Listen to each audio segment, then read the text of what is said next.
Okay, let's dive right into this explainer. We're looking at a wildly ambitious Minecraft hardcore playthrough by a creator named Caster. The sheer scale of what they managed to pull off here is, frankly, mind-blowing. If you're into seeing just how far game mechanics can be pushed, you are absolutely in the right place. So you might be wondering, why take on a massive challenge like this? Well, let's be honest. The standard vanilla ocean in this game is pretty empty. It's kind of boring.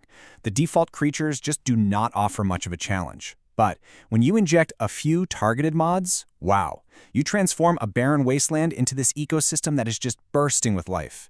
We go from basically nothing to an ocean filled with everything from tiny, adorable crabs to massive, terrifying sea monsters that will literally eat everything in their path, including the player.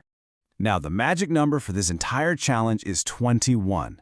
To contain all of these new creatures, the player spent a grueling 5 hours just grinding for materials, and that was before the hunt even began. The goal? To build the ultimate underwater super zoo featuring exactly 21 custom-built enclosures, which means tracking down, surviving, and capturing 21 distinct, highly dangerous, and entirely unpredictable creatures without dying a single time. To manage what seems like an impossible level of danger, this entire project follows a classic escalation arc. The player grouped these 21 incredible captures into distinct difficulty tiers. So we're going to start with the easy and cute mobs, step it up to medium threats, plunge into the really hard deep sea monsters, and then finally end up at sheer boss-level insanity. Starting off with Section 1, Cute Mobs and Easter Eggs. These are the easy tier mobs. So at this level, the biggest challenge was honestly just keeping these incredibly fast fish alive on land. And, hunting down some adorable Easter eggs. A perfect example here is the icy ocean penguin. The player trekked out to the ice biomes and nabbed an entire flock of them. And here's a fun fact from the source material. These are the exact same penguins that lost the official 2023 Minecraft mob vote to the armadillo. But in this mod, far from useless. If you feed them cod, they breed, they lay eggs, and they actually sit on them to hatch them. Plus, if a penguin is near your boat, you get this massive speed boost that literally makes you zoom across the ice. It's awesome. Now, the player didn't want just any standard platypus for this zoo. They wanted the coolest one. They exploited this fantastic hidden mechanic where if you feed redstone to a platypus, it gets excited and starts digging into the ground. Eventually, it digs up a tiny fedora. And when you put that hot on a platypus named Perry, it completely changes its skin, officially recruiting Secret Agent Perry into the Super Zoo. It is such a brilliantly quirky Easter egg. But rounding out the top of this easy tier is where things actually start getting a little tense. Catching the prehistoric Megalodon was not as simple as just walking up to it. First, you needed to find a rare, mutated egg hidden in underwater ruins. Then came this crazy grind for turtle shells and axodile scales just to craft built-in camo armor so you could get close without, being instantly eaten. And the craziest part? You essentially have to fertilize the adult Megalodon with the mutated egg capsule just to spawn a baby. Why? Because the baby is the only one small enough that you can actually drag away on a lead. Moving on to Section 2, Medium Threats and Traps. This is all about mechanical solutions. All right, we are leaving the cute Easter eggs behind us. Now the player really has to rely on pure mechanical problem solving and traps just to survive. So think about this. How do you capture a giant hammerhead shark? Keep in mind, this isn't your average shark. It actively attacks boats and completely ignores standard leads. You can't drag it, you definitely can't outswim it, so how exactly do you pull this off in a hardcore world? Well, the brilliant solution was pure engineering.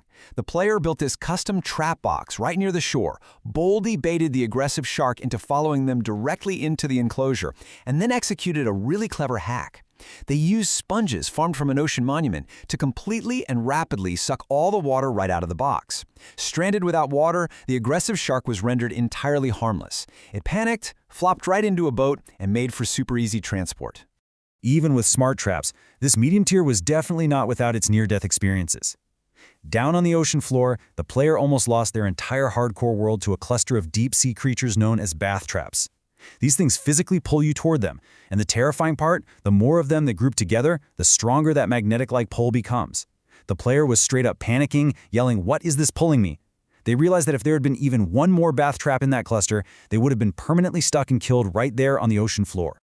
Now into Section 3, Surviving the Dark Abyss. We're hitting the hard tier mobs. We are leaving the sunny shores completely behind and plunging into absolute crushing darkness. To even survive at these depths, the player had to find and repair some heavy-duty equipment. Down in the pitch black, they actually discovered a rusty submarine capsule and managed to repair it using an iron axe. But here is the terrifying catch. When the player turned on the submarine's flashlight just to see where they were going, that light immediately attracted a massive beast called the Hullbreaker. This monster slammed right into the sub, cracking the hull and forcing a frantic retreat back to the zoo before the whole vessel just shattered. And I gotta tell you, the monsters only get weirder from here. Take SCP-3000. This isn't just a big fish. It is a colossal half-snake, half-fish entity that literally feeds on a person's consciousness and memories. To safely hunt this thing, the player had to dive into sunken ships just to find a special brain-protecting amulet. But because the beast was simply way too large to fit into any cage, they had to craft a literal sci-fi shrink ray. They carefully sneaked up on the sleeping monster in their submarine and zapped it down to a manageable size. Absolutely wild. But sometimes, even a shrink ray isn't enough on its own, especially when you're dealing with two leviathans at the exact same time. In a stroke of mad genius, the player tracked down a baby monster called a bloop and intentionally hit it. Why? To summon its terrifying roaring mother. Then, by hiding in the kelp, they tricked the furious mama bloop into thinking another massive leviathan in the area, the Grand Maja, had attacked her baby. This sparked a massive, ocean-shaking kaiju battle between the two mega monsters.